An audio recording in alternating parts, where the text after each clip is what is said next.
Hello, dear students. Today we are going to discuss interference of light. This is the unit 3 of your syllabus as per Pondicherry University. So, before starting discussion about interference of light, we need to start with a very basic principle that is called the principle of superposition of waves. Okay, so this is the underlying principle for all kinds of interference that happens in nature. So according to this principle, suppose that there is a particle in the medium. Okay, so in this particle, suppose that two waves are coming. Okay, fine, like this two waves are coming, and when the particle will come reach this when this wave will reach this position, obviously because of this wave this particle will be displaced from its position. And similarly, because of the second wave, okay, this is the first wave, suppose that there is a second wave again coming. Okay, because of the second wave also the particle will get displaced. Okay, because of depending upon the strength of this particular wave, the displacement will be decided. Okay, how much this particle will be displaced from its mean position or equilibrium position. So according to principle of superposition, when two or more waves meet at a point, okay, the resultant wave has a displacement which is the algebraic sum of the displacement of each of the waves. Okay, so you can see that. So if you ask me what is the resultant of this, okay, what is the resultant of this of meeting of these two waves at this particular point, then it is written as, suppose this is the amplitude and this is another amplitude. Okay, if it is A and it is B, the resultant amplitude C is equal to actually A plus B. That's very simple. So let me write it in a simpler way. Notes for which is already available in the Google Classroom. So according to principle of superposition of waves, when two or more waves, okay, meet at a point, the resultant wave has a displacement which is the algebraic sum of the displacements of each wave. Okay, to make you understand in a more convenient way, I will try to draw a graph. Okay, I will show it in a graphical way, graphical manner. Okay, so for that what we are basically going to do is that, suppose that let me choose a color for this.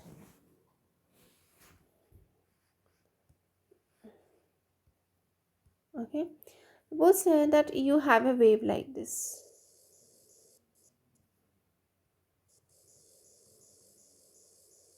Okay, fine, and you have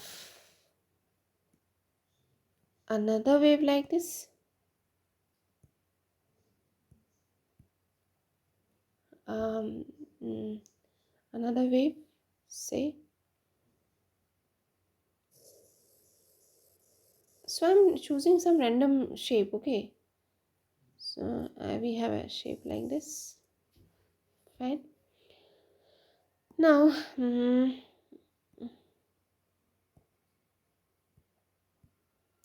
done. So I'm this axis is representing displacement by each wave. Okay, and this is basically representing the time. Okay, so if Let me tell you something like I'm naming it at 1, then 2, then 3, then 4, then 5. So similarly, this is minus 1, this is minus 2, minus 3, minus 4, like that. Okay, suppose choose any instant of time. Okay, any instant of time. Suppose this is 1, 2, 3, 4, 5, 6, 7, 8. 1, 2, 3, 4, 5, 6, 7, 8, like that. It is going in seconds. Okay, and you see, suppose that let us choose t equal to 3 seconds. Okay, so at t equal to 3 seconds, you see this is displacement of the blue wave, sorry, this sea green wave is like this much. Okay, so this is around 2.5, isn't it? Here the displacement is around 2.5. And check at t equal to 3 second, displacement is this position. Okay, so if I check this, so this is around 4. Okay, so if you now, because of these two waves, when these two waves are acting on a particle in a medium, okay, the resultant displacement, okay, in the result in the of the particular particle, or the resultant wave, okay, it will be equal to displacement by the individual wave. So here, first wave is having a displacement of 2.5, second wave is having a displacement of 4.0, so it is equal to 6.5. Are you getting? So here we are going to have 6 and here to 7. So this point will be 6.5. So the resultant wave will be like this. Okay. So the resultant wave looks like this. Yes.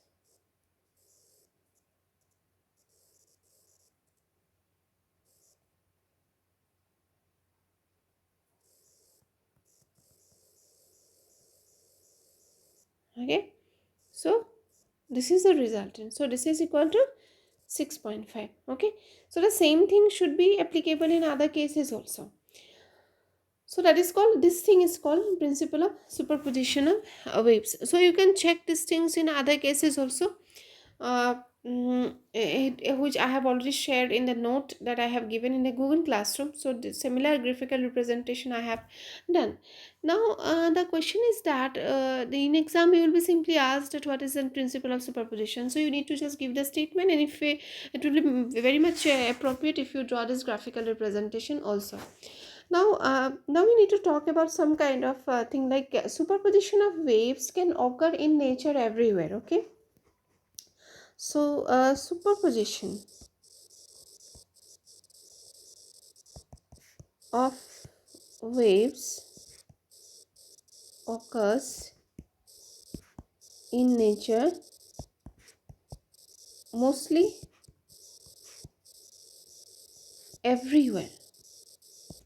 Okay, so we have seen that two waves can superpose on each other to form a resultant wave. So the resultant wave amplitude can be of three situations. One can be the resultant wave maybe of lower amplitude, maybe of higher amplitude, or maybe of the same amplitude. Okay, so it depends. Okay, depending upon the because you see here in this case, you can see that this one is adding, this one 2.5 and this one is 4. Suppose here if you check, here it is minus. Okay, so here also it is minus, so here it is again more minus. Okay, so it is lowering the value and it is increasing the value. Here you can see it is 2.5 and then 4 and then to 6.5, so the value is getting increased. Okay, but here you see it is minus, and it is minus something 3, it is minus 1, and it is even minus 4. So I will tell you like this. So this point is, suppose at t equal to suppose 6.8 second, first amplitude is around say minus 1 point, I'm just taking some random value, 1.3, it is not exactly 1.5.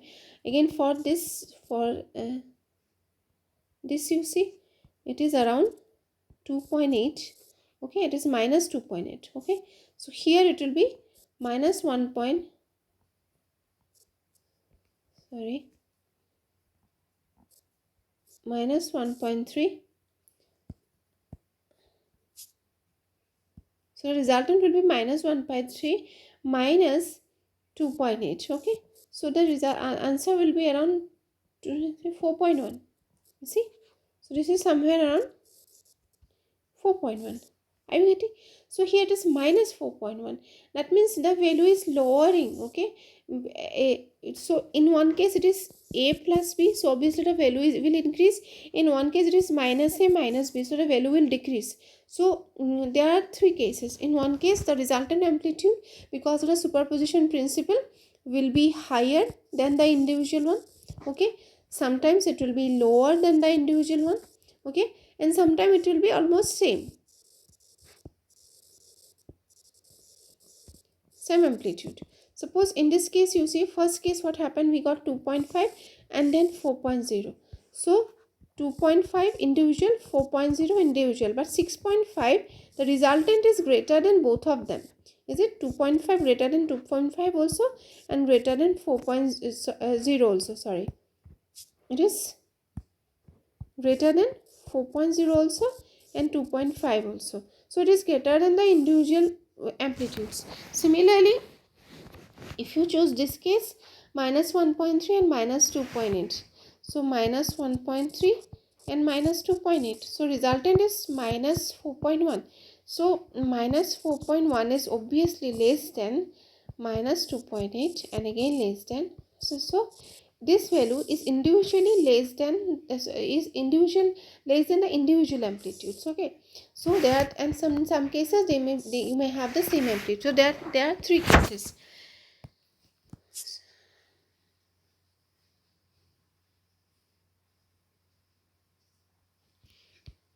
So as I said that this nature of phenomenon of superposition occurs everywhere, and the most common one is the optical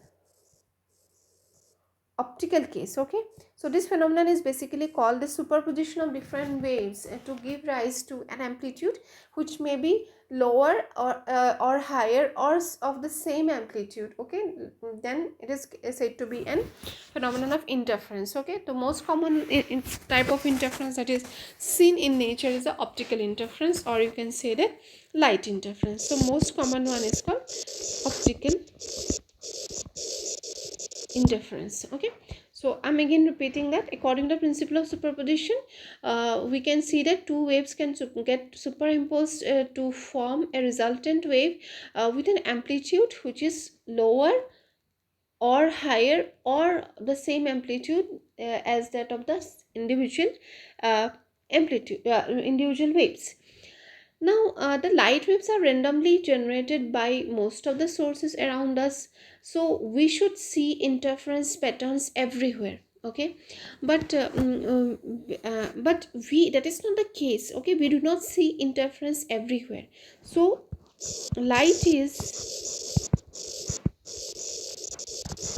everywhere. Okay, so there should be interference everywhere, which is not the case. We do not see interference everywhere. Why? Because to form interference or to result in interference, the sources from which the light waves are coming should possess some kind of special properties. Because why we do not see interference everywhere? Because the sources emitting the light waves, okay, emitting the light waves to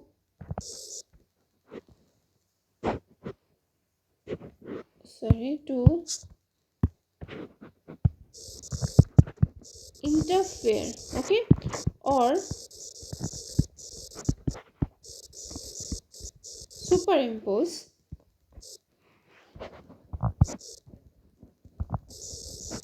must have some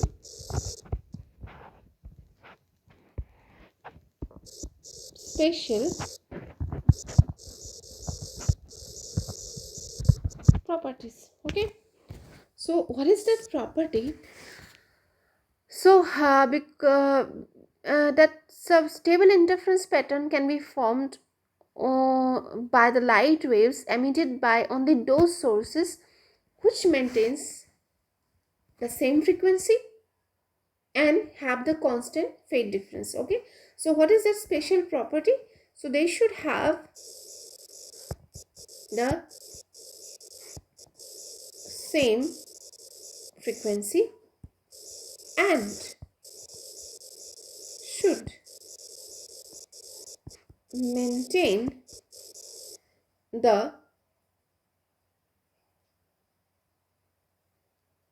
constant, should maintain a constant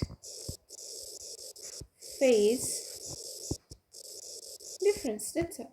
Okay, so this kind of sources, okay, this sources which has the same frequency, which have the same frequency and which maintains a constant phase difference, that kind of sources are called coherent sources. Okay, so this is the first and foremost condition for having interference of light waves. Okay, so interference can be seen only when they have a they are emitted by coherent sources. So this is a very common question in exam, that what do you mean by coherent sources? So two sources are said to be coherent, okay, when the waves emitted by them have the same frequency and they maintain a constant phase difference. Therefore, if you want me to give some example of coherent sources, okay, so you can say that a laser light is a coherent source. Okay, so a very simple example I would like to tell you, that suppose sunlight. Okay, so sunlight is everywhere. Sunlight is everywhere, but they do not form interference everywhere, because you see sunlight is like this, they are very random. Okay, and they do not maintain anything.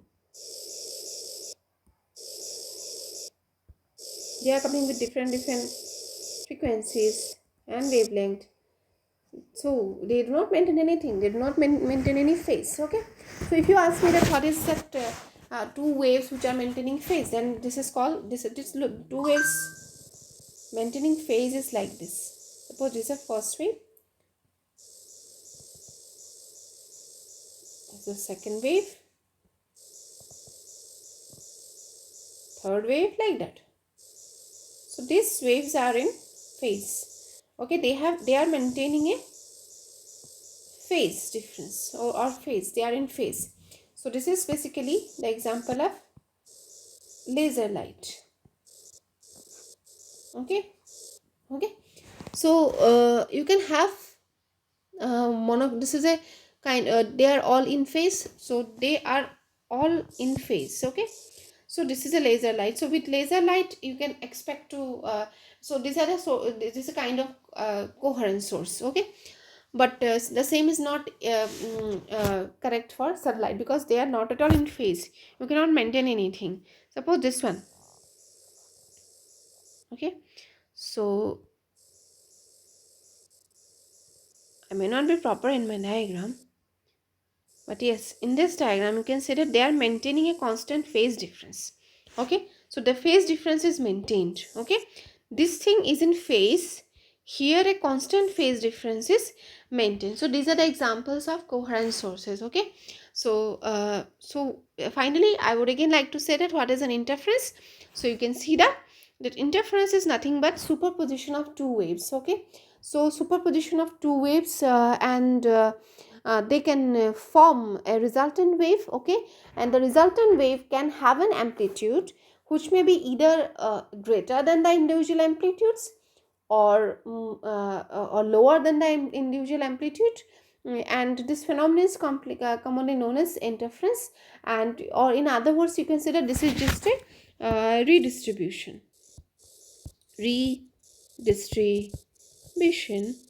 of you can say light energy. Okay, energy from light waves. Okay, so interference what happens? Interference is nothing but superposition of two, okay, superposition of two waves forming a resultant wave, okay, with amplitude greater, I can say larger or lower or same amplitude. Okay, so suppose there are two waves coming. Okay, one is with A1, another is A2. So resultant amplitude will be like this. Okay, so here it is A. So A is A1 plus A2. So depending upon the values of A1 and A2, A modulus of A can be greater than the individual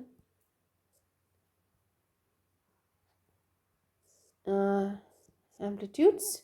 Okay, so then what happens? Modulus of A will be definitely greater than A1 plus A2. So you can say that this is a kind of constructive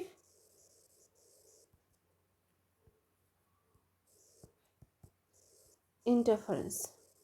Okay, means the amplitude will always be greater in magnitude than the individual one. Okay, so sometimes what happens that A will be maybe less than the modulus of A1, or so yes, I won't use this modulus. I will simply write like this. Okay, fine.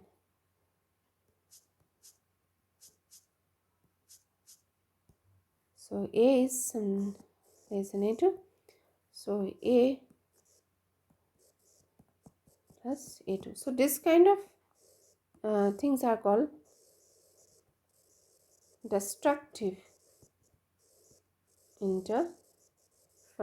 Okay, so about this we will study in detail in our next video.